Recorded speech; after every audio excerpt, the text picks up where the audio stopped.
और नार्सिज्म क्या है कि उसकी सबसे खूबसूरत मिसाल मुझे अहमद जावेद साहब मेरे उस्ताद व मुर्शिद के लेक्चर में मिली। उन्होंने कहा इसकी बस दो ही किस्में हैं, खुद बीनी और ख़ुद नुमाई। खुद बीनी, खुद को खुद पे तारी रखना, यानी मैं हर वक्त खुद को ही खुद पे तारी रखता हूँ और मेरे लिए पूरी कायनात बेमानी है।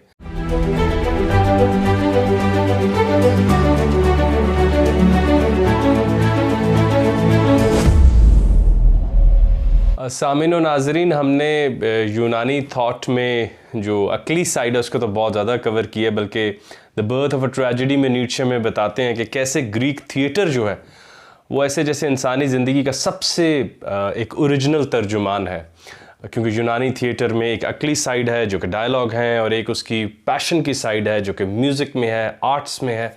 तो आज हम थोड़ा सा ज़रा मिथ्स की तरफ भी चल के देखेंगे।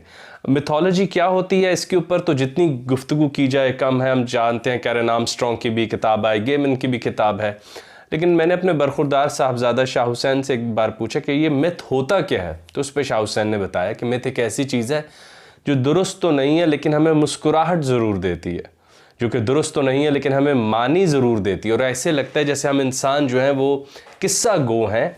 हमारी आखिरी शनाख्त ये है कि हम कहानियाँ सुनाते हैं, हम साइंसी शय से भी कहानी अखज़ कर लेते हैं और हम पूरी अपनी ज़िंदगी को भी कहानी की सूरत में ही देखते हैं। ये लगता है हमारा सबसे बड़ा एसेट है।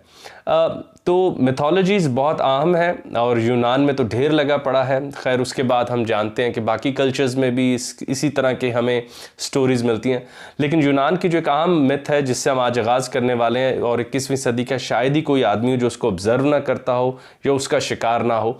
ख़ुसूसन सेल्फ़ी कल्चर के बाद ये लफ्ज़ जब आम हुआ, जब डॉक्टर्स ने कहा कि भाई ये आँखें गैर को देखने के लिए दी गई थी, आँख दूसरे के लिए है, कान उसकी आवाज़ सुनने के लिए। ख़ुद से तो हम कलाम खामोशी से गाड़ी चलाते अकेले बैठे भी हो रहे होते हैं, ये कान किसी का है, आँख किसी की है। और अगर तुम इसको इस तस्कीन में डाल दोगे कि ये सिर्फ अपना ही आइन, अपना ही चेहरा देख के, अपना ही अक्स देख के तस्कीन पाए, तो ये बड़ी घबराहट की बात है और ये मैं से तुम को निकाल देगा। ये ऐसा मैं पैदा करेगा जिसका कोई तुम नहीं होगा। ये एक ऐसी मैं पैदा कर देगा जो मतलब कि किसी गैर के बग़ैर बस तन्हा ही एक कमरे में जैसे कि ज़िंदा, और पूरी कायनात बेमकसद हो जाएगी। वो हुसैन भी लग के फ़लाँ मुकाम पर इसलिए जाएगा कि देखो मेरी कितनी तारीफ़ होती है। तो यह आइसोलेशन की बदतरीन सतह है कि बाकी मौजूद होते हुए भी आपकी आंखें उनको ना देख पाए, तो इंसान खुद ही अपनी आप के लिए बीमारी पैदा कर लेता है। चलें अब चलते हैं इसकी तरफ कि इसकी रूट क्या थी। तो हम जानते हैं कि there was a man name Narcissus जो कि कदीम यूनान में था, और फिर हमारे चैनल का बड़ा मकसद आपको डेट्स और वो चीज़ें पढ़ाएं, कोई एकेडमिक चीज़ें पढ़ाना नहीं है, मगर जो फ़िलोसॉफ़िकल लेसन्स हम इनसे अखज़ करते हैं वो आपके सामने रखना है। तो उसमें एक बड़ी हैरानकुन बात ये होती है, there was another lady Echo, I don't want to say nymph echo, लेकिन जिनको ज़्यूस ने ऑलरेडी ये सज़ा दे रखी थी कि वो बस ख़ुद के कोई आवाज़ नहीं थी और दूसरों की आवाज़ों की बस एको करती रहती थी। तो she fell in love with Narcissus, और नासिकस जो है वो उनकी ये बड़ी तरीन सज़ा ये थी कि वो अपने आप से मोहब्बत कर बैठे। उसने अपना अक्स पानी में देखा और वो ख़ुद से मोहब्बत कर बैठा, और ये सज़ा भी उसको क्योंकि उसने एको से मोहब्बत नहीं की या एको की मोहब्बत का उस तरह जवाब नहीं दिया। तो यूनानी खुदाओं की आपको पता है कि they were so jealous of the growing man rather the heroes in the common man. तो उन्होंने उसको वो सज़ा दे दी कि जनाबे वाला अब आप अपनी मोहब्बत में गिरफ़्तार हैं। तो बस वो अपने आप से मोहब्बत कर बैठा, और उसके लिए ये बात बहुत ही तकलीफ़ दे थी कि वो कभी अपने महबूब, उसका महबूब हर वक्त उसको मैसर था, उसके पास कोई फ़िराक ही नहीं था, उसको हर वसल में भी कोई कशिश ही ना रही थी क्योंकि फ़िराक होता ही नहीं था। तो वो एक नामुकम्मलपन की तरफ बढ़ गया जो उसकी मौत का बायस बना। अब सवाल ये है कि नार्सिज्म एक जहनी आर्जे के तौर पे सामने क्यों है। ये इंसानी बिहेवियर में कहते हैं there is a dark triad, ऐसी 3 चीज़ें जो शामिल ना हो, उनमें एक नार्सिज्म भी है। और नार्सिज्म क्या है कि उसकी सबसे खूबसूरत मिसाल मुझे अहमद जावेद साहब मेरे उस्ताद व मुर्शिद के लेक्चर में मिली। उन्होंने कहा इसकी बस 2 ही किस्में हैं, खुद बीनी और ख़ुद नुमाई। खुद बीनी, खुद को खुद पे तारी रखना, यानी मैं हर वक्त खुद को ही खुद पे तारी रखता हूँ और मेरे लिए पूरी कायनात बेमानी है। और मैं जैसे अपनी ही परस्तिश के लिए पैदा हुआ हूँ, अपनी आप ज़रूरियात ही बस पूरा करता रहता। और दूसरी है खुद नुमाई, खुद को दूसरों पे तारी रखना। तो ये दोनों कंडीशंस तन्हाई के लिए, खलवत में भी आप अपने लिए मुजरिम हैं, जलवत में भी आप दूसरों के लिए अजाब हैं।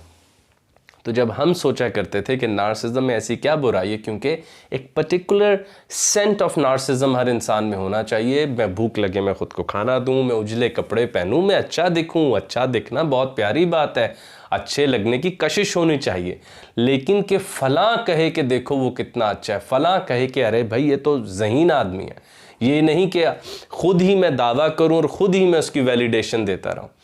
तो वहाँ से एक हैरानकुन बात हमारे सामने आती है कि ये जहनी आर्जा क्यों है। तो जब आप देखते हैं कि उसके जहनी आर्जे होने की वजह ये है कि ये पूरी इंसान की तन्हाई का जो कंस्ट्रक्ट है कि तन्हाई में उसको गैर याद आने चाहिए या वो बातिन के अंदर जाके अपनी इस्लाह करे, वो इन दोनों चीज़ों से दूर है।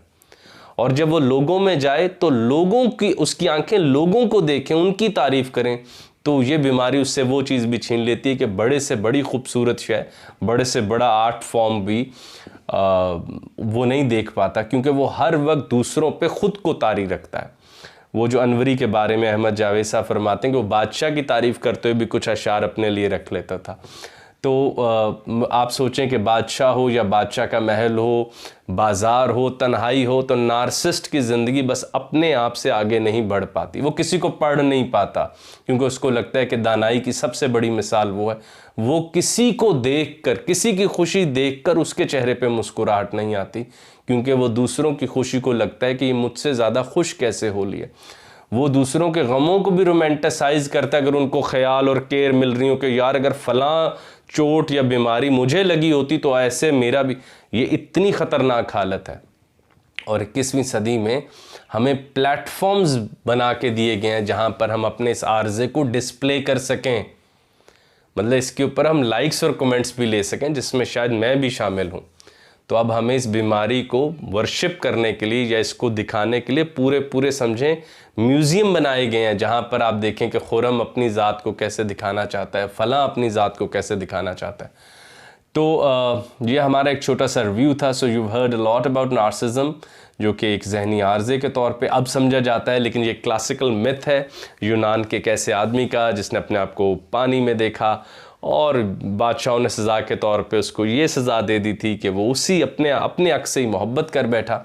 लेकिन सवाल ये था कि ये मोहब्बत अपने आप से करना एक आर्जा, एक बीमारी क्यों समझी जाए या इसको बुरा क्यों समझा जाए, तो ज़रूरत है।